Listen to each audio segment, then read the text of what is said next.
ছাড়ের মাথা, my head মানে ছাড়ের মাথা, মাই হেড মানে ছাড়ের মাথা।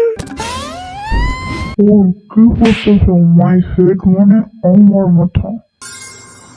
ওকে, মাই হেড মানে আমার বাবার মাথা, মাই হেড মানে আমার বাবার মাথা, মাই হেড মানে আমার বাবার মাথা। এই মাই হেড মানে বাবার মাথা কি মাই হেড মানে আমার মাথা? ও আচ্ছা তাই। মাই হেড মানে আমার আমির মাথা, মাই হেড মানে আমার আমির মাথা, মাই হেড মানে আমার আমির মাথা। আরে কি পড়তেছিস এগুলা? মাই হেড মানে আমির মাথা কি? মাই হেড মানে তো আমার মাথা। ওকে তাহলে ঠিক আছে। মাই হেড মানে আমার ফুপের মাথা, মাই হেড মানে আমার ফুপের মাথা, মাই হেড মানে আমার ফুপের মাথা। এই মাই হেড মানে পুপির মাথা, মাই হেড মানে আমার মাথা। ধুরু, মাই হেড মানে সবার মাথা, মানে আমার চোদ্দ গোষ্ঠীর মাথা, মাই হেড মানে আমার চোদ্দ গোষ্ঠীর মাথা।